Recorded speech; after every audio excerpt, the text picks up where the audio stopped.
Hello, chat. Hello, Twitch, and welcome to Patch Notes. It is somehow the third Wednesday of the month of May already, Raymond. I don't understand how that is possibly the case, but here we are. That means that it's time. That means that it's time for Patch Notes. And Ray, how the heck are you, buddy? Oh, I'm doing great. You know, between Not Like Us and Hades 2 and my daughter's continuous booing of me, and my life is pretty great. I'm not gonna lie. How about you? How you doing? Well. I'm doing okay. I got a couple of quick topics off the top of the show here that I feel like we need to jump into. Number one, how good is Animal Well? And number two, are you playing Animal Well? Animal Well is actually way better than I anticipated, and I am playing it. Steam Deck W, let me tell you, man. Oof.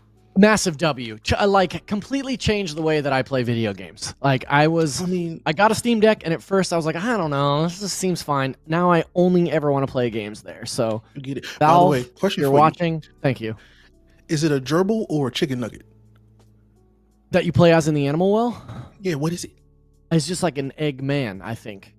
Yeah. I was like, is this a gerbil? I'm like, it's just for me. It's a nugget, an ambiguous nugget. It's just a little blob guy. You know what I mean? A little guy. Yeah. Yes, a little guy. Just a little guy, right? But Ray, this is not a video game show. As much as we try to make it a video game show every month, this is Patch Notes. And if this is your first time tuning in, welcome. Patch Notes is a monthly show where we take a lot of the important changes and releases over the past month, we consolidate them into one stream, and we give you all the information that you need to know about being a Twitch streamer, about being a Twitch community member, about the inner workings of the company that we call Twitch. So here we are. And you know what, chat? I would love to reintroduce you to somebody that you already know. So today, we're going to be joined by our official, and I guess unofficial, third host. Chat, please welcome, you know him, you love him, our CEO and van life aficionado, Dan Clancy. Welcome on back.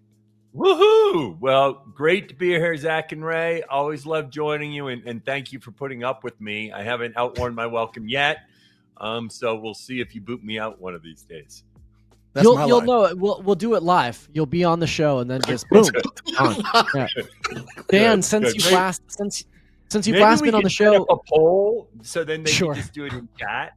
Okay, yeah, and the moderators to run. Yeah. I don't think I'd ever put any serious decision in chat's hands. Certainly not. No. Dan, since you last joined us, you have been gallivanting around the globe. You've been to Japan, you've been to Australia, you've been to Taiwan, many other places. How have your travels been? Who have you met? What have you done? Enlighten us. So basically, I made a tour of a number of the key cities in Asia. It was a great trip. I'm not going to start listing who I met, because as soon as I start listing who I met, then I'm always going to leave someone out. And it was a great trip. I had to have, 40, 50 streamers, got to stream with a number of them. And it was really great to spend time with them, hear more about the region. I've been wanting to get out there since I became CEO and to tour around. So it was really fun. Looking forward to getting back there and stopping in some other locales next time. That is awesome. And we're glad to have you back on the show. We got a lot to cover this month. But Ray, if folks want to talk to us, can you let them know how? This is a live stream, chat. This is not recorded. This is live. So guess what? You can be a part of this show. And yes, as Zach said, we do have a lot to cover today. But I want you to be involved, chat. I want you to be included in this conversation, all right? So we will have a Q&A session at the end of the stream, of course, with the folks who will be on the show today. So send those questions directly in chat where you are right now. So you ain't got to go nowhere. You ain't going to do anything special. I just need you to use this right here, okay, chat? I need you to use exclamation point. So that's on your keyboard, shift, and the number 1 at the same time. And then the letters A, S, K, and then, this is really important. I need you to use a space and then type your question for our wonderful folks in the background to gather those questions and make sure that we get them properly formatted to be read on stream. And then we'll see if we can answer. All right. A very thorough explanation from Ray, who, as you may or may not know, leads our education efforts here at Twitch, which is evident in his explanation of how to use a keyboard. Thank you, Ray. Dan, we've got a lot to cover in today's episode, as I mentioned. I know you wanted to start by talking a bit about a big update with the partner Discord. So let's start there. Why don't you hit us off with what's going on in the partner Discord? Yeah, so one of the things that's important for us that it's worked really well is our ability to help streamers get together, collaborate. We started doing this with the Unity Guilds. That was a huge success. And it was really about getting streamers to talk to each other. So today we have Pontus Eskilsson, who is Twitch's VP of Global Partnerships. So he runs our partnerships team, and he's coming on to talk about the Discord servers and what we're doing. So Pontus, come on up. Here we go. Happy to be here. First time on Patch Notes, and I believe I'm sitting in your room here, Dan. Yeah, I think this is your streaming room. It is. So I often joke about the streaming rooms. They aren't as used as much as you might think, and I jokingly talk about how they're my rooms because I'm the one who primarily uses them. So I'm glad you could borrow the room, and your lighting is much better than mine, right here. So it is good pretty job good. on the lighting. Pretty good. Yeah, thank you. Got a little I did a lot of work making this work. Yeah, it looks good. All right, so Pontus, let's start. Why don't you talk some just about your role at Twitch so everybody here knows what your role is, what you do, and why you're here. Absolutely. So I am the VP of Partnerships. I've been at Twitch for about 9 years. Started as a partner manager in 2015, managing and overseeing our partner relationships in the Nordics. And previous to joining this role that I'm in now, I led content and partnerships efforts across Europe for about 5 years. So in the 9 years I spent here, it's always been circle around the partner program and our partners. Yep, and I'm sure a lot of you partners out there met Pontus, but if you haven't, make sure you try to meet him, all of y'all, at the different Twitch cons. He'll be there because previously his focus was on Europe, so a lot of the European streamers would know him, but the North Americans might not. So he's looking forward to connecting with many of y'all. And so now, Pontus, why don't you talk about what we're here to discuss today? Yeah, so today we're here to talk about partner discords. I want to start by highlighting we've obviously had discords in the past in certain regions or countries, but the experience hasn't been consistent. So what we're doing right now is cementing that experience, making sure that you have a consistent experience across all of the discords. Yeah, I'm looking forward to going through the experience here today and answering questions. All right, so go ahead and summarize some of the details, what we talked about in the blog, which Discord channels, servers we have, and how that will work. Yeah, absolutely. So yesterday we published a blog post. You can see that on obviously our main blog. Please go and read it if you haven't. But to do a TLDR here as part of obviously Patch Notes is the reason why we're doing this is to have partners come together, as Dan mentioned initially. And we have launched 3 English-speaking servers. So we have 1 server in North America, 1 server in Asia, and 1 server in Europe that is focused on that. The main intent of them is speaking in English. And then we have dedicated servers for Spanish, German, French, Japanese, Portuguese, and traditional Chinese. I want to highlight that we're not limiting partners to join just 1 server. So for an example, if you're an NA-based streamer and you want to collaborate with, let's say, streamers in Germany or German-speaking streamers, you can simply just join the German server and start having a conversation there. It's worth highlighting when we have a German server, obviously the main intent with that server is obviously for the German language. So the main content in that server will be catered towards the German language. And same goes for any of the other servers, obviously. All right, so on the B-roll, in fact, let's go back to the B-roll now because they were showing it and the onboarding, and go slow so that Pontus can talk through the onboarding and what you're going to do when you join. Yes. So if we're looking at the onboarding experience, so if you're a partner today, please go to Creator Home and you can see a link to join the server in your language. When you click that link, you will be prompted to verify your partner status, so we make sure that you are you via a bot. And after you verified, you will start seeing channels in the left nav. So in the print screen here, you can see getting started. So you have server guide, rules, get roles, report a user, and introduce yourself. Here we're showing get roles, which is the main feature of the server. So if you start by looking at that, you can opt into different roles. So you will have pets, games, IRL, and locations. The one thing that we invest a lot of time and effort into, we'll keep iterating on, is locations. We believe locations here being a critical point.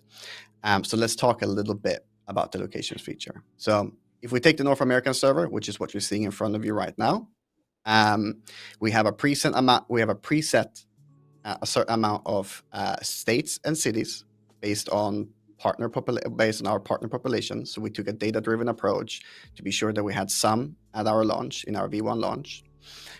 So let's say that you're a partner interested in creating content with creators in Los Angeles. You can select that you're interested in joining the LA channel, so the Los Angeles channel. You will then be able to see the LA channel or Los Angeles channel along with other creators who are interested in collaborating with creators in Los Angeles. So the intent here is obviously making sure that we create a space for the different cities or states so people can come together and discuss interest-based topics. And in addition to this, we're obviously using these. We're going to use these channels to share relevant updates, get your feedback, and highlight new opportunities for partners. So we have a lot of content coming. So, just to highlight something you said, the big purpose for this, obviously, we'll use it for us to communicate to you, but it's primarily for you to communicate with each other. I'll use a great example. When I was in Austin, I happened to go at a time when the Women's Unity Guild had formed a channel of just the Austin members of the Unity of the Twitch of the Women's Guild. And then I went and joined one of their gatherings. And in that gathering, interestingly, they went ahead and decided to form a separate Discord server just for Austin creators.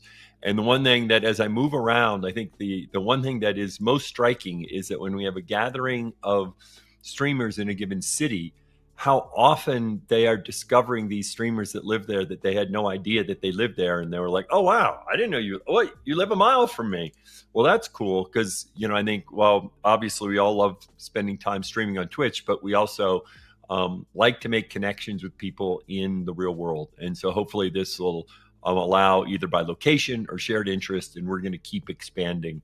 How some of the channels and some of the ways you can use it. So. All right. So Pontus, any other thoughts in terms of sharing? Any other questions that jump off your top of your head that you think they'd have? Yeah, I just want to highlight this is version 1, right? Like we are going to keep iterating. We're going to keep taking feedback from the community. A really critical point here is we want to build these Discords with you. So right now we have a preset amount of things that are in these Discords, but we want to hear about things that you want to have added. So over the coming weeks, we will launch different programs and opportunities for you to voice your opinions and suggestions, and keep building this with us. To keep building. I know the one thing I know the one thing that's good for us to mention. And by the way, we really welcome feedback on the locations. I know when I was joining some of them, I found a few that's like, oh, this, shouldn't we have this? And they're adjusting them. And talk just a second about Europe and locations, because that's not in there yet, but it will be. So just talk about that. Yes, so the only server that currently does not have locations is the European server. It's obviously a little bit tricky to do the number of locations that are in overarching Europe. I think it's about 44 countries. And what we really want to do there is get people in, work with the people that are in the server to figure out exactly which countries or cities that makes the most sense for that server. And in phase 2, which we're working on leading up to TwitchCon Europe, it should have a more fully robust list. So more to come. Looking forward to get the feedback from the European community and really figuring out which locations makes the most sense. Yeah, and for those listening, part of the trick here is if it gets too big, then it gets too busy and you're engaged. But if it's too small, then there's nobody there, and so you need to find the right sweet spot in terms of the granularity. And so in Europe, in certain areas, it will probably make sense to combine certain countries because it's a regional thing. Like maybe the Nordics as an example, where Pontus is from, might make sense, and then we'll just keep adapting. So looking forward to see how you're using it. I'm joined all 3 of the English ones, and looking forward to it. So Pontus, thanks for being here today. And thank you, Dan. All right, Ray, come on back. Absolutely. I'm happy to be back. Dan Pontus, thank you so much. That was a wonderful conversation. I just learned a whole lot. So, chat, I hope you did too about these partner Discord servers. Go in there, get in there, meet some new people, connect with some old friends, make some cool stuff. Because, I mean, that's what y'all do anyway, right? That's all you do is make cool stuff. So keep doing that. Well, I'm glad you learned something, because that's why we're here today, is for people to learn stuff. And so it's even better when, they're working at Twitch and they learn stuff. Exactly, right? And it's something wonderful. Learn something new every day. But Dan, earlier this year, as you know, we launched the Raid browser experiment to make sure it was easier for people to find channels to raid after they were streaming. So here to give us an update on that is a veteran to Patch Notes. Let's welcome back Senior Product Manager Sabrina Lee. Nice to see you guys again. Hey, it's good to see you too. Welcome back. Thanks for being here, Sabrina. Appreciate it. Yeah, I'm excited to share this one. The team has been working hard on it. Good. So let's jump right in, because not everyone will be aware of the experiment. So give a quick overview of what we're trying to accomplish with the experiment and what we're hoping to do with it, what we're hoping it would drive. Yeah, so raids are well loved by you, me, and the community, and they're also a really effective way to grow your audience, support and network with other streamers, and share your audience with other creators. We wanted to help creators end more of their streams in a raid, and especially vary up who they're actually sending those raids to, by making it easier to find another channel that's a good fit for both the creator and their community at the end of their stream. So Raid Browser is a new view we specifically made for creators who are looking to raid. It has better recommendations, quick filters to help you find the results you're looking for faster, and it has pertinent channel information to help you make that decision on if you feel comfortable raiding that channel. Yes. Thank you, because there's always that scramble right in the streams, like, oh yeah, let's raid, and you're like, ooh, who's live? Who are we gonna raid? And then sometimes nowadays I'm up real late, so most of the folks I normally raid aren't online. So it's gonna be nice to be able to be like, all right, well, let's find somebody new and have a way to do that. Yep. All right. Well, Sabrina, now that we've talked about it, how exactly does it work? Yeah, so when we release Raid Browser to everyone, hopefully next month, there's two ways you can access the feature. You can either use a chat command, which will be /Raid Browser, in your own chat at the end of the stream to pop up the browser, or you can use the Raid channel quick action button. Inside of that browser that we're looking at right now, you can use those quick filters up at the top, search for a specific channel, you can search for specific tags or categories, and you can click in to preview their stream without ads for a few minutes and start that raid all from one centralized place. Yeah. By the way, I'll just say, I think this is great. It's one thing, I usually just look at my following tab, and there's I actually like to try different people in raids, because I like, exposing my community to different streamers. And sometimes I just go to the same ones I've gone to before, which is great. But a lot of times, because people really enjoy it when, they get a raid, when I raid them. And so this will be great, because this will help me, sprinkle it out. So talk a little bit about what we learned from the experiment as we rolled it out. Yeah, and to your point, that's exactly what we were hoping to do. We know you're tired, you're under your stream, so trying to find someone new can be pretty overwhelming. But we know for a creator to grow and the community to grow, it's actually best to vary up the channels you're raiding. So we did get a ton of positive feedback from the community when we initially launched this experiment. And the results we've had from that experiment show us that we are really helping creators raid a greater variety of channels through this experience. In addition, we got some really helpful feedback of things that could make it even better for streamers using it. So as a response to that feedback, we made quite a number of improvements, but two things I wanted to highlight for everyone here today is one, we added Streamerversary as an event that will show up on that browse channel view. So make someone's day if it's their streamer anniversary. And two, instead of just filtering the existing results by a category or tag when you add one, we've actually added the ability to pull up to 100 more results when you search for a specific tag or category. So I'll give you a quick example here. Let's say I want to raid a VTuber. I would simply type VTuber into the filter by tag area, and we'll pull up to 100 more recommendations on channels that fit that criteria. I love that. I love that so much. Shout out to VTubers, and one of my favorites, Olivia Monroe. It's always fun to raid. I'm telling you right now, some of the most fun raids I've done have been to VTubers, because it's just a wild experience. It makes me really happy. But Sabrina, I want to know now, and we do this, and it's kind of rude. Hey, what's next for raids on Twitch? Would you like to tell us? So I'll talk specifically about Raid Browser here because that's what we've been working hard on. But we finished this initial experiment last month. Again, had that great result and positive feedback from the community. We made some of those improvements I just mentioned, and we are currently running a second experiment live at the moment. If everything goes to plan, so fingers crossed with me, we aim to release this feature to all creators next month. Yeah, great. Well, and Ray, in terms of going to your questions, I'll tell you one of the features that we're talking about that I'm looking forward to that other folks and people can do it just kind of manually now, which is the ability to use Stream Together when you raid so that you can hop on a voice channel just for like 5 or 10 minutes. Because I know for me, whenever I raid someone, often they ask me questions. How is the stream? And for me, the biggest pain is the fact that I'm sitting there needing to type and answer all their questions because like, thanks for the raid. What'd you do on the stream? And, they're like chatting with me and I do the same thing. Someone raids me and I, like to acknowledge the raid and talk to them for like 3 or 4 minutes. And it's just hard for them to then have to be typing. And so the idea to be able to jump on with Stream Together just by clicking a button and have an audio link that just happens seamlessly. For me, I think that will be a great feature that they're looking at to try and help it so that when you do a raid, you can hang out for a few minutes and interact. I love that. I think that's going to be really cool. A really good way to just actually introduce somebody to a community, which will be dope. I like that. Yeah. All right. So Sabrina, thanks a lot for coming on, and we'll have you back when we got questions. Okay. Sounds good. Bye. All right. Well, thank you, Sabrina. I appreciate you. All right. So up next.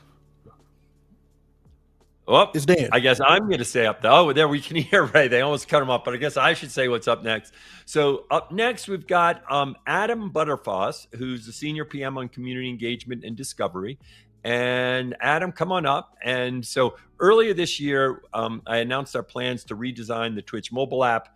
The team has been hard at work towards the goal. Excited to share that we're getting ready to start testing the new design with users later this month. Here to talk about it is Adam. Adam, welcome to Patch Notes. Awesome. Thanks for having me on. It's been a while since I've been on Patch Notes, but excited to be back and talk about the new mobile update. And I think it's the first time we've been on here together. That's true. Right? I think so. Yep. Luckily, he didn't say, no, Dan. We've done it a lot. You just forget. Okay. So thank you, Adam, even if that's true for not. All right. So why don't you talk about what motivated us in terms of investing in the mobile app and some of what we're thinking with some of the changes we've been experimenting with. Sure. So historically, viewers come to the Twitch app when they know their favorite streamer is going to be live and when they can dedicate a good chunk of time, like say a half hour or more, to watching their live stream. And over the past 6+ months or so, we've been testing a new feature that you're probably aware of from last Patch Notes, which is the new Discovery feed. To help viewers find new content and communities quickly and to make the experience fun when you have less time. Last month, you may have noticed we rolled the feed out to all our app users in a new tab featuring both a live feed and a clips feed. In the feed tab, you'll see a mix of personalized content from streamers you already follow and from new communities we think you'll love. With our new update, we're redesigning the mobile app to put this feed front and center and to make it easier than ever to discover, watch, and enjoy new content on Twitch, even if you only have a few minutes to spare. Yeah, and so for those of you that haven't, I encourage you, look at the mobile app, look at the feed tab, so that way you can get a feel for it. I know whenever I'm out with streamers, I go ahead and show it to them. Many of them, didn't know it was there yet, or they may not have been part of the experiment, but now everyone has it. And I know everyone's really enjoyed the idea of just suddenly being able to get into content and then quickly being able to get to clips, because basically there's a live feed and then there's a clips feed. I encourage you to play around with it. I want to highlight we're still working a lot on it. In fact, that's what Adam is going to talk about because right now this is only an additional tab. So why don't you go ahead and talk about where we're going with this and what we want the mobile app to look like in the future. Yeah, sounds good. It's an exciting update. And so as I mentioned, the Twitch mobile design features an immersive home feed and a simplified navigation that prioritizes getting you into things we know you care about the most. That's accessing your follow channels, hopping into a live stream, and finding new content. All right, so let's go ahead and walk through some of the changes in the app, starting with the new Home tab. All right, so the Home tab is replacing the Following tab with a landing that lets you browse the feed, find something to watch quickly, and previewing streams without sitting through pre-roll ads. When you find something that piques your interest, just tap the video and jump straight into the channel. But don't worry, you can still access your followed channels easily by tapping that little heart icon in the top left nav, which should look familiar to all our web users out there. You can also catch up on stories from streamers you follow on the top of the feed. And overall, our goal with this new home tab is to make it really easy to find something to watch, whether you're looking to dive into a live stream, check in on your followed streamers, or catch up on clips throughout the day. Yeah. So for those watching at home, keep the B-roll running. If you look at, as you noticed, the top nav is different because right now on the mobile app, there's a number of important things on the top nav. And so Adam's going to talk some more about what we had to do to redesign the whole mobile app, because basically to land on something different, it wasn't just a matter of this experience. We had to change all of the bottom and all of the top tabs. So why don't you talk through what some of the tabs are doing? Yeah, that's right, Dan. So let's move on to the Browse tab. So we've combined those existing browse and search features into a single destination. And so while that discovery feed is there to find new content or existing content, the Browse tab is there to find specific streamers or content from your favorite gamer category. Next up, we have the Activity tab. We've updated this tab to combine your Twitch notifications and whispers to easily see new messages and to catch up on all the updates in one place. Okay, and then on to the Profile tab. The new Profile tab, as you might have guessed, it lets you edit and customize your profile, manage subscriptions, find the latest drop campaign, or access your key account information. And Profile is also where you'll find all your app settings. And then finally, on to the Create drawer. The existing creator mode remains unchanged, but we've made it easier for streamers on our mobile app to go live, create a story, and access their dashboard from that new plus button in the bottom of the center. In the center of the bottom nav. All right. Well, okay. So Adam, now talk about the timing for this in terms of when we're testing, when we're hoping it rolls out. Yeah, so great question. We're planning to start testing with some users later this month, and we'll be monitoring engagement and refining this experience before we roll it out to everyone later this year. And one important thing to note is that mobile users may see slight variations as we're testing the experience and trying to improve it. Yeah. And so I'll go ahead and say this. In general, changing a mobile app is a challenging proposition. And that's because everyone is used to a certain pattern of how they use our app today. And changing it can be challenging because you have, of course, developed a pattern of what works for you in the app. One thing that's really important for us as we continue to try to grow Twitch is make sure the mobile app is working for everyone. Hardcore users that use Twitch all the time, casual users, new users. Most mobile apps now, they're designed so that you land in content right away. That's very different from the way the world was 7 years ago when we first built the mobile app, and we haven't done a major update. And I really do think that it's important to get people to content right away, especially when you start talking about a new user or someone that has not used Twitch heavily. I think being able to quickly get to clips is important. And in general, people don't like to navigate on the bottom tabs. They like you to land in a space. So in general, what we're trying to do is get you all the stuff you need in that home tab for your primary. So as opposed to having to go to another tab to see your follow list or to browse, you can go in the upper left-hand corner, get your follow list. So I really like what the team has done. I think they're spending a lot of time experimenting because the one thing, whenever you do something like this, you get a number of things right, but there are things you need to keep improving. So that's why we're doing an experiment. That's why we're going to look to see what the results are like. But we're very clear, that our objective ultimately is getting people to live channels. So, Adam, I'm glad you came on. This is great. And I think I'm really looking forward to when this rolls out to everybody. Yeah, thanks for having me on. Excited to get this in the hands of our users soon. All right. And now we got both Ray and Zach. Okay, that's right. You got all three of us now. Okay. Mm-hmm. So be ready. Right. Be ready, Zach. Ray and I have been... We're tapping in. I know. We've been moderating. We've been chatting while this show has been rolling out. What a fun experience it's been for us to have Dan lead some of these segments while we do other stuff with the community. Well, we get to goof off and chat. It's great. I wasn't going to say it that way, but you put it out there now, Ray. So thank you. I'm just being honest, okay? Let's talk about the Plus program launch. Ray, why don't you start us off? Absolutely. So, hey, y'all, we've talked a bit about the partner program earlier in the show, but we've got a few more updates for you. So, Zach, what can you tell them? Yeah, the Partner Plus program expanded and turned into the Plus program on May 1st. As a refresher, this program represents a path to higher net revenue shares if a streamer obtains the required amount of plus points for 3 consecutive months. So a tier 1 sub counts as 1 plus point, a tier 2 sub counts as 3, and a tier 3 sub counts as 6 plus points. Yep. And now I'm going to describe the changes that we announced and whether it works now. So there are 2 tiers of the Plus program. Tier 1 or level 1, you get 60/40. Okay. And the threshold, and there's one threshold for that, which I think is 100. It's actually not in the text here. Then we have lowered the requirements for the 70/30 tier to 300. Okay. We removed the 100K earnings limit in the higher tier. Okay. And also affiliates are eligible for the Plus program. Okay. And we've also updated the creator dashboard to make it easier to track your qualification progress for this. And let me highlight quickly, in general, we are going to continue to look to see how we can lower thresholds. I feel good about the structure we have. By going with a 60/40 tier and a 70/30 tier, we were able to include a lot more people. In fact, we did a lot of trade-off about whether we should just lower 70/30 even lower or do 60/40. And we felt like it was better because for the same cost, we could expand to a larger population.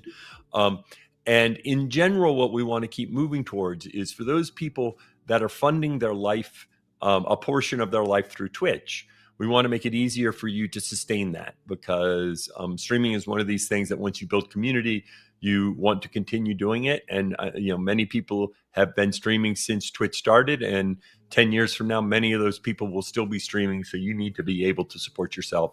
And so the idea is to create a structure where we have transparent thresholds and levels so that you know what you have to hit and so that your community knows what they have to hit.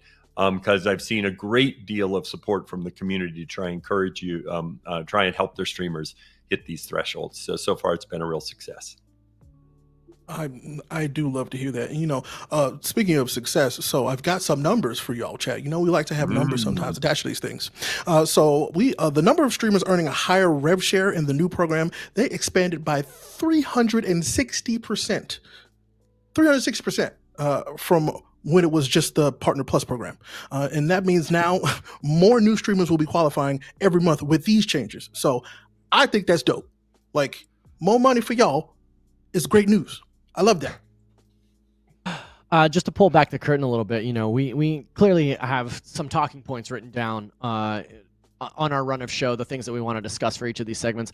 Dan, I really appreciated that explanation in this last segment, just because it was so thorough, and we love to hear your take on this kind of stuff as well, kind of from the source, as it were. So thank you for that. We're going to talk a little bit about Hype Train Emote Refresh next. Ray, what can you tell us what's going on with Hype Trains? I'll tell you what, I love the way you say emote. Emote? Emote? Emote? Emote? Which one is Emote. it, chat? So, yes, like Zach said, we have talked a bit about the hype trains here on Patch Notes over the last few months. And guess what? We're back with another big update, which you might have seen. So on 5.2, we updated the emote rewards given to Hype Train. That's right.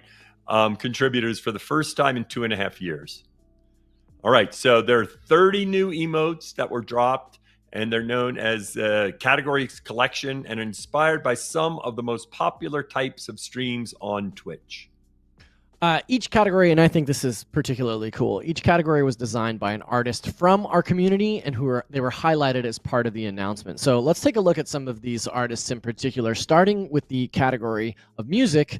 This is from Goblin Tengu. As you can see here, we've got several great emotes, and I wanted to point out that a lot of these emotes, they exist on Twitch, of course, but we also import them to our company-wide communication channels. Goblin Jam has quickly become one of my favorite emotes to use during work communications. Look at this guy. He's bald. He's proud. There's nothing that he can't do with this little dance. I love this man. Moving on to sports. This is a Burrito Art. Ray, tell us about the Gritty Goose. I know that this...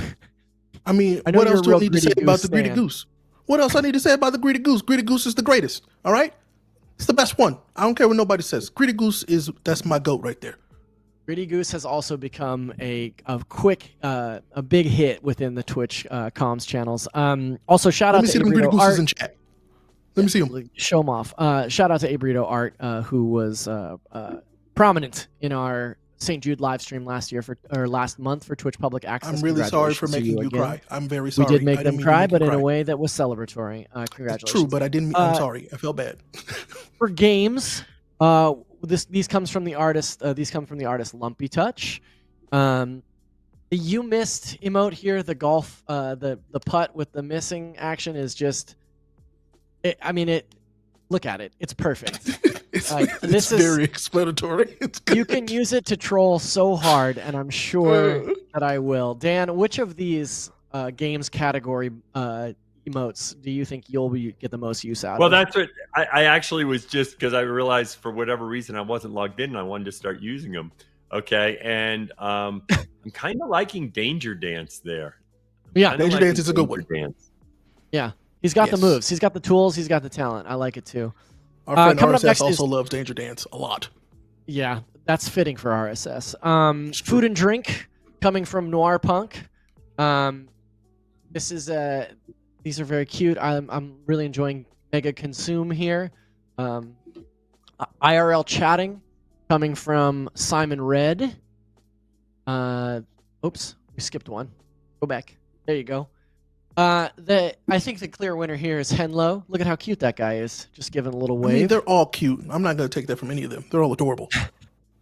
And lastly, we got a brief preview, but we're going to see it again. This is Animals by our friend Sharp Balloons. These are really cool. These are actually balloon animals that have been converted to emotes. And this balloon dog, it seems to be doing a little poop here, which is very fun. These are so good. Gift for you. Yeah, it is a great job. Now I'm going to have to stream in a bunch more categories to try and get my hype trains up to the level where I can the audience community can get these. Well, if you are looking to collect them all, a shelf of live channels with active hype trains is available to help with collecting there, Dan.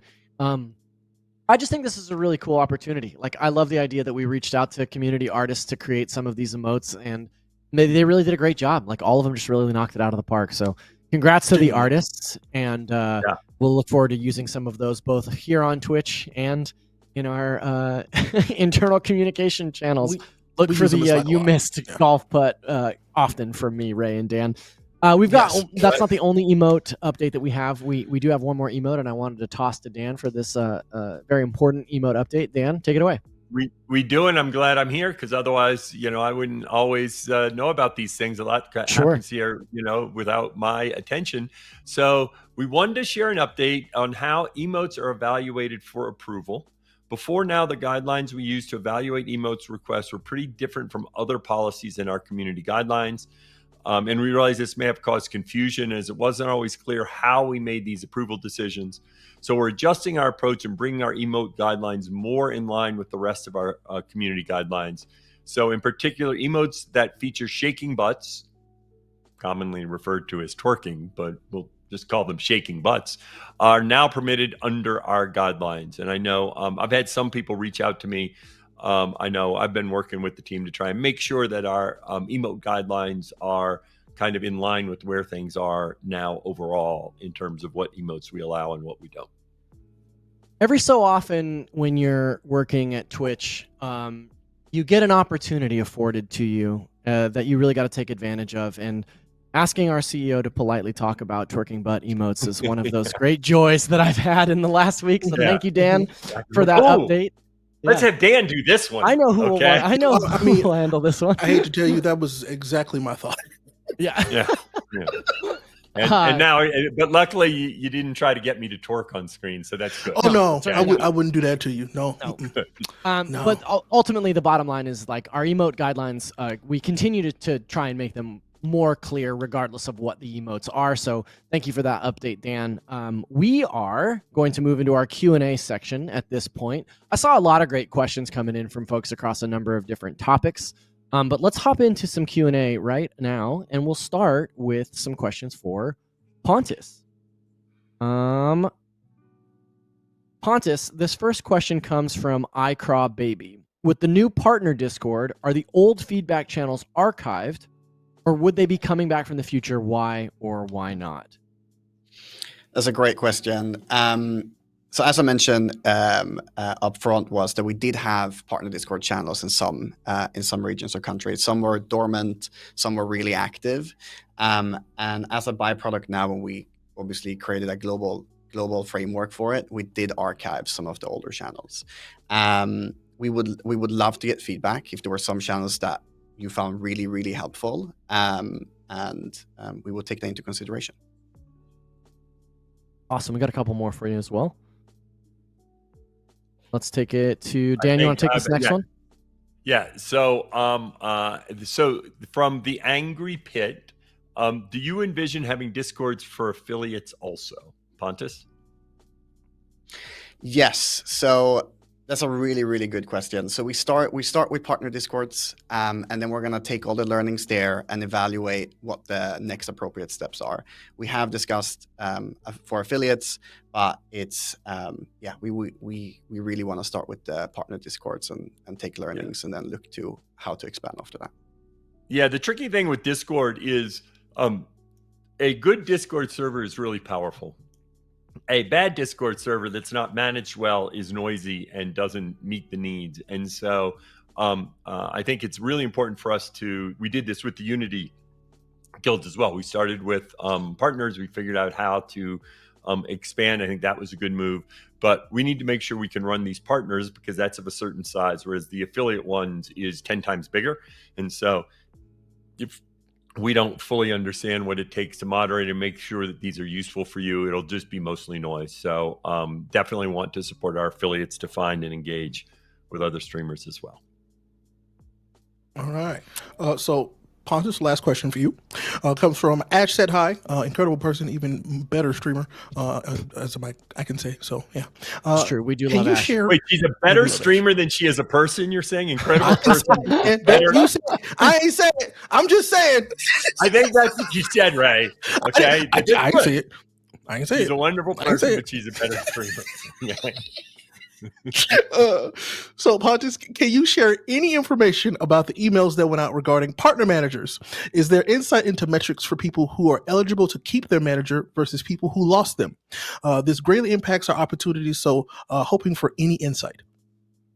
Yeah, great question. Thanks for asking that. So first, I want to start by explaining what partner managers are. We haven't necessarily been super transparent about that. So we've had partner managers since Twitch first launched to help a small subset of streamers navigate the service. Over time, we invested in new resources to support a far greater number of streamers. So for an example, partner and affiliate live chat, our sponsorship products, more regular communication, just like patch notes that we're on right now, and now Discords. In the coming weeks, we will also make it easier for partners to request, for an example, front page placement as part of the Discord experience. And it's accurate that today we send emails to a number of our partners, letting them know that they will no longer have access to a dedicated partner manager. At the same time, we've onboarded a number of partners to the program. So we have onboarded and offboarded partners in the past, but we haven't been open and communicated that consistently. And we're working to change that moving forward. So this is the first step towards that. We also launched a help page today that talks about the partner manager service, which we haven't had previously. And our intent is to be as transparent as we possibly can. And we are revisiting the portfolios every 6 months. And when we do that, we onboard and offboard usually the same amount of people. Yeah, and I want to go to one thing that Pontus said, but I want to highlight it. Ash, you talked about how this is important for a streamer in terms of accessing things. And in general, I know what I've been pushing, what the team has been pushing is ideally that shouldn't be the case. We want to create programs and make those programs available. Now, sometimes you may have a program that's determined in part by size, but it shouldn't be determined by whether or not you have a partner manager or not. We do have these to continue to help streamers, but in general, we want the functions that often is served to be available to all of our partners. And this is really kind of a principle. So this is different from the way, if you go back 2 years, Partner Manager was much more critical in terms of your ability to access resources. As many of you know, I often respond to requests for folks that I have no idea if they have a partner manager or not. I think actually I'm a rather large partner manager, Pontus, in terms of the ones that I manage. And so don't get caught up in this status of, oh, I have a partner manager. Okay, because in general, our idea is, look, we need to support all of our partners in terms of getting them the information they need. And this was something that was more critical when we were younger and we didn't have the processes, but now we're really pushing hard so that this should not affect your ability to grow on our platform at all. Awesome. Well, thank you, Dan and Pontus, for answering those questions. Pontus, we're going to transition over to some questions for some other folks now, but thank you so much for joining us. Appreciate your candor and your transparency talking about the partner Discord and some of the changes coming to the partner program. Also, can I just say, great first appearance on Patch Notes. Way to go. Great job. You crushed it. Yeah. Thank you all. And by the way, for those people synthesizing the questions, if they're questions you think are good for me to answer, you don't have to put the answer in there. You can just put the question in there. Okay. And so feel free, if there are ones where you're like, oh, I'm not sure, especially because sometimes there are questions that aren't pertinent to what was, happened today, as long as you think it's a, reasonable question. And if I don't have an answer, then I'll say, oh, I don't have a good answer for it. I don't mind putting it on there. That way you can just continue to put some questions on there. Because I think one of the most important things about this is making sure people get heard and get their questions answered. So feel free to put questions on there for me to just respond to. All right. And with that, I think Adam's coming up. Yeah, let's bring on Adam. Thanks, Pontus. Catch you later. Welcome back to the show, Adam. Welcome back, Adam, we got a question. Thank you. We got a question for you from Tortuga Dragon, who asks, that's Turtle Dragon for those of you following along. They ask, will more features be added to Twitch Mobile in the future to make it easier for on-the-go streams? What can you tell us about mobile? So we're actively exploring what improvements we can make to mobile streaming as we roll out these updates we went over to the mobile app. And as we see, hopefully we'll see more people using the mobile streaming features, and we'll reassess from there. Well, and by the way, just to highlight this in terms of some of the details, as someone who uses this, right? There's one thing which is being able to stream from Twitch. And for those who don't do it, actually, that's not the biggest need. Folks that IRL stream often are using IRL Pro or other streaming apps. They work pretty well. But a lot of times, so the moderation tools is something that we've been working on to get all the moderation tools. Being able to get information, sometimes there's certain settings I need to do, and you need to actually go to the dashboard and then move around. And so we're working to make sure that all those features that you need when you're out and about streaming IRL are on mobile. And then other features too that aren't even just about streaming, for example. So let's take about clips. We're moving the clips editor to mobile. I know for me, that's like one of the first things I like to do. I'm done streaming. I often want to get up, and if I want to mess with my clips, I want to do it from my mobile phone because I don't want to necessarily do it from my desktop, to be able to quickly get the best clips and then quickly share them to stories. So yes, in general, we are making a very concerted effort to improve mobile. We're doing this on the monetization side too, looking at features across monetization, because while it's still the case that like about 65% of our hours watched are on desktop, over half of our users are on mobile. So if you look at a user level, the sessions are shorter, but people come to the mobile app, and we need to keep investing to make our mobile experience better. And we're going to be doing that across the board. All right, moving on to the next question. So from Shrimp Boats, how come TwitchCon is happening in San Diego and Rotterdam for consecutive years? Okay, this one should be, I think, me. They have here for Zach. Zach, do you want to answer this one? Or should I? Okay. I mean, either way works fine. I have some thoughts on this as well, but if you want to go ahead and take this one, Dan. No, why don't you share your thoughts, and then you start, and then I'll add in anything. Yes, what are your thoughts? Well, the official word here is that hosting TwitchCon in the same city for consecutive years has a number of benefits in terms of planning and execution. It allows us to build relationships with local governments and businesses in the area, enhance the quality of events year over year, which is like, that's what's important for me. I think the thing that really jumps out is like the number of logistics, the crews that we use, the things that happen year over year for an event like TwitchCon, moving it from San Diego to Paris to Rotterdam to like having TwitchCon in these different locations means that you are dedicating a significant amount of time and brain power and hours over the course of any given week to figuring out the logistics for those spaces. I say this as an event producer. Taking that out of the equation means that we can dedicate more time to the content and to the community, right? So I think that what's really important to understand about why Rotterdam for however many years we're committed, or San Diego, the answer for me from a creative perspective is like we can take out some of the guesswork and make better stuff. And that's why I saw this question in chat earlier and was really hoping that we would get an opportunity to answer it, because I do think it's an important one. People obviously want TwitchCon to come to their city, or at least somewhere that might be a little bit closer to them. I think that this is sort of a unification or a meeting in the middle in terms of the content that we can offer, and just the logistical prowess of our teams and the way that we dedicate our time. Dan, please, I think your you perspective as well. I think you nailed it. I mean, the way I'd summarize what you said is every year it was a new conference, and that actually significantly increases the cost and complexity of running the conference. If you notice, there pretty much are no conferences that move around. That's true. DreamHack decides in this city, Comic-Con. And so the more interesting is what made Twitch think that we could be the one place that would constantly move around their conference. Every other conference organizer has realized that is not an efficient way, that you pick cities. And now you may, like, DreamHack will be here and there and there. And so you may, PAX, of course, has different cities.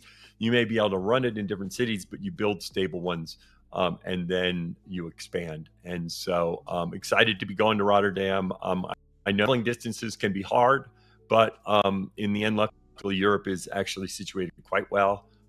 Rotterdam is fairly central portions of Europe. It's harder as you go south in terms of Spain, but it's much easier to get around now. So hopefully we're hoping to get a ton of people there. I'm looking forward to it.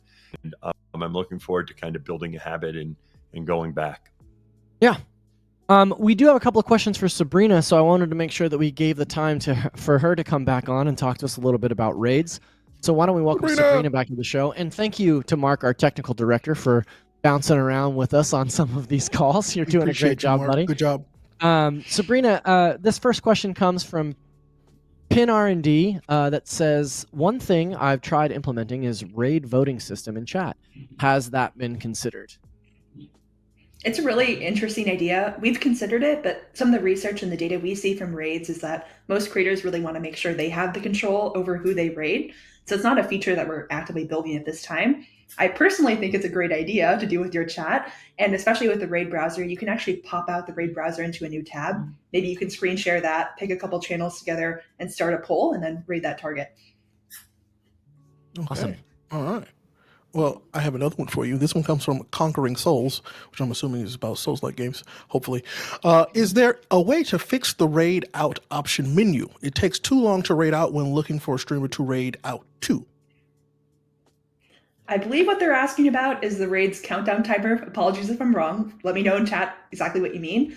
But I'm assuming you're meaning the raid sends automatically after 1 minute and 30 seconds, but you are able to force the raid to send after 10 seconds. So if you wanted to raid faster, just force the raid yourself whenever it's good for you. Fair. Sabrina, I have one question for me that was not added to this. So I would like to ask on behalf of the community, by the way, is there any chance that we would ever, even for a day, change the word raid to raids, RAYDS? I feel like it's something that people might like. Could be great for Ray's birthday, but I would defer to Dan for that great CEO decision on naming conventions. Yeah. One of the most important decisions, yeah. We need to figure out who the decision makers are around here, Ray. I'll try to find who's the decision maker there. So you're saying there's a chance. All right. Sabrina, thank you so much. Always a pleasure to have you on Patch Notes. Looking forward to chatting with you again. Take care. Hope you have a good day. You too. We got a few more questions that we're going to handle here before we call it quits on this episode of Patch Notes. Ray, how about a question about ModView? So this question comes from Trey Pop, and they want to know, when is ModView coming to Android? Yeah, I do too. So maybe I'm Trey Pop. Yeah. So I don't know the date, to be honest, right now.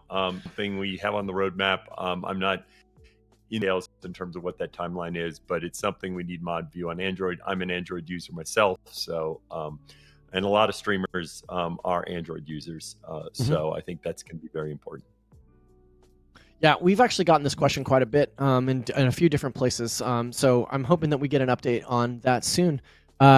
Our next question comes from Katzen48. And Ray, this is a question for you. Are there plans for more Creator Camp content in non-English languages? What can you tell us about that, Ray? That's a really good question. So currently we translate all of our text-based content into all of the languages that we support. But if you're talking about live streams and VODs, that's also something that I have been working on as an alternative. But I'm going to be that guy and say, hey, use user voice and let me know what languages you want to see more of. So that way I can know where to best put our resources and our time. Because as much as I would love to make sure that all languages and all people had a native speaker that they were viewing when they go to the Creator Camp, it's a little hard for me to do. So yeah, use user voice. Let me know where you would like to see more content in people's native languages from. And I would be more than happy to do so. So Ray, I'm not going to go into user voice, but I'll go ahead and tell you just from my knowing of the metric, Spanish. Okay, I know that'll be shocking, but Spanish. It's at the top of the list. Would be a good language. Not for me. I don't speak Spanish. But if you think of the number of streamers and listeners, Spanish is up there, Ray. So you don't need to go to user. Tell Ray that. Yeah. Yep. So that's at the top of my list. Don't worry. Beyond the Creator Camp, Twitch Community Productions, that's my team. That's the team that puts together this show. That we put together a lot of the Glitch Theater content. We are also looking into solutions for multiple language captions, things like that. This is something that is become readily apparent as a priority for us. And we see a lot of folks right now, today, in chat asking for multi-language captions. And that's something that we're working pretty hard to try and figure out in one way or another. Hoping to have updates on that for you all soon. But please know, this is one of those things that like we see the community asking for it, and it makes me feel pretty good because we know that we are already working on those things, and we will have something to provide you, hopefully within the next few months. So yeah, absolutely. Thank you for asking this question, Trey Pop. Seriously. So this next question comes from Wizzless, which is a great name. Can we add a catch me up feature for viewers who miss content due to ads? Replay streams from the ad start point at 1.5 speed, along those lines. Dan, you want to take this?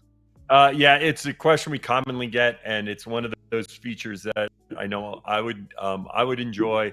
And the limited D, so it would not be a complete D, but the ability to have a limited window.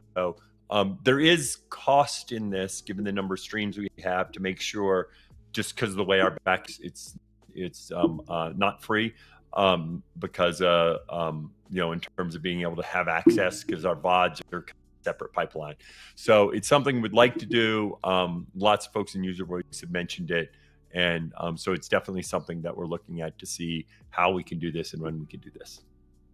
We are, obviously, we beat the user voice drum pretty often here on Patch Notes.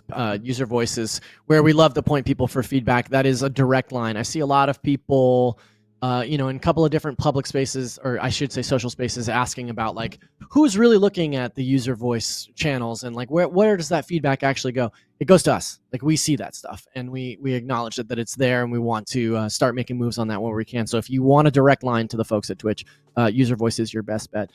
Dan, I am going to say your bandwidth seems to be dropping a little bit. We're getting some hiccups from you.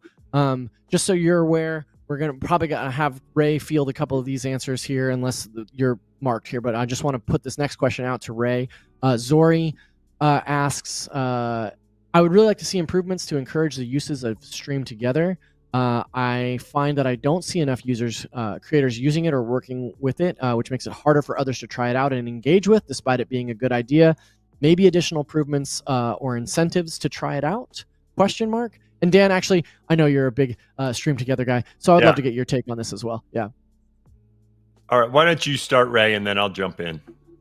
I mean, so like, absolutely, like that is we 1000% agree. And so I know that they are building a number of improvements for Stream Together that they'll be releasing throughout the rest of the year. Some of which have already been spoken about, like shared chat, which Dan has been a huge supporter of every time we've talked about this, which is amazing, and I love that. But they're also trying to make it much easier in the user experience and building features that will make it easier to find and start collaborations with other streamers. So I'm sure Dan will tell you there's much more to be coming soon that he'll be talking about. The biggest thing is make it easy so that you can just see a stream and you can knock on their, they can let you in, and audio would work right away. Because one of the difficult things is you're trying to get on, I can hear you, the stream can't hear you, and so we're making it so the audio will just work right away, and then you can get video up. And in particular, Zori, hoping that we get groups of people doing impromptu collaboration. I do it a lot. I find it works well, and often when you have a group of streamers that like each other, I know whenever I do it, my community regularly says it's some of my better streams. Maybe that's because my other ones are just uninteresting. But it's all relative, right? But that I think it does. I think in the end, good content, and in particular when you're not gaming, it gives you something to kind of keep doing. And so I'm going to be using it a lot. We have stuff coming out about 2 weeks after TwitchCon, so we'll talk about the feature at TwitchCon in detail, and then it's launching about 2 weeks after TwitchCon. I'll be using it, and so maybe reach out to me on Discord or somewhere, and if you're a streamer, I'll drop it on your stream. Scoop. You heard it here first, folks. Our last question, Crispy Spidey asks, are there any plans to create more Twitch Unity guilds, such as disability guilds, indigenous streamers, AAPI, etc.? Dan, I'm going to go ahead and toss this to you as well. Yeah, so first, know that it's very important for spaces for people to come together. This is why we created the partner discords. We definitely are looking at expanding the Unity guilds as well. But one of the big benefits of the Unity is the Discord itself. And so one of the things that we're looking at, which is not right now in the partner discords, just because we need to get it right, is how identity can be part of the Discord well. And of course, this is one reason also for as you think about affiliates. So when you talk about disabilities, LGBTQ+, there are many identities that it's important for people to group around. And so we need a scalable way to do that. And partner discords is a beginning in this, but in general, we're leaning in this idea of using Discord to create spaces so that our streamers can find people with shared identities. Well, that's a great question, and thank you for the answer, Dan. And I picked a story. I was looking in chat, and I saw one that I put here. Let me go ahead and answer it from Ellipticus, which is, are we going to get videos and stories soon? And the answer is yes. That's coming out actually quite soon, sometime early this summer. You'll be able to put stories in video and stories. And we're also making it, I think one thing we want to do is keep making it easy to share clips and stories, because I think that's some of the best content is stuff that come from your stream. Awesome. Well, that is the end of our show for today. Dan, thank you so much for joining me. Ray, thank you for joining me. Great show today. Before I sign off, and I know. Sure. Oh, I thought you were signing me off. No, you're not kicking me off. No, not yet. All right, good. You're stuck with us. Go ahead. Well, you had it, but I wanted to take it, which is go ahead, is the TwitchCon EU reminder. I figured that's a good one for me to mention. Sure. TwitchCon is a wonderful experience for bringing the community together. For all you creators and viewers in Europe. I know I'm actually planning a tour across Europe going to TwitchCon. I've shared that before, but I'll share it here. I'm landing in Madrid, then going to Barcelona, then going to Andorra, then going to Montpellier, then Cannes, then Milan, then Zurich, then Munich and Frankfurt, then Cologne, then Rotterdam, and then Amsterdam. Holy and Rotterdam. Moly. Yes. So I'm calling it my European vacation, but it's not a vacation. With that itinerary, it's a vacation only if you took like 2 months. Man, but I'm going to trying London. to meet with a lot of streamers. Yeah. So hope to see a lot of y'all at TwitchCon. I know I will be doing a lot there to try and meet with folks. We're gonna have various things for folks for me to engage. So I'm excited about it and look at it. So get your tickets now. Awesome. Yeah, I was gonna do a little TwitchCon Europe update myself, but yeah, you covered it for us. So thanks, Dan. Yeah. I wanted to just quickly give a shout out to all of our guests, Pontus, Sabrina, and Adam. Thank you so much for joining us today and sharing some of your wisdom for us. And I wanted to thank production staff. I wanted to thank Mark, who is he's our new technical director on Patch Notes. This is his first show with us, and it's also his birthday today. So happy birthday to Mark. Chat. Say happy birthday to Mark, chat. If you could please let Mark know that we're happy to have him and celebrate his birthday with him today, that would be great. Thank you, Mark. And then also, just where can folks find you, Dan, Ray? What's next for your streams? What are you up to on socials? Where can people follow you? Ray, why don't you go first?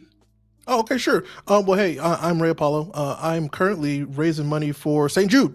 So next time I'm live for the next, I don't know how many streams, I'll be raising money for St. Jude, having a great time. So we have a good time. We talk about anime. We play Helldivers and get really into it, or Fortnite sometimes. Wait, Ray Apollo streams when I want to.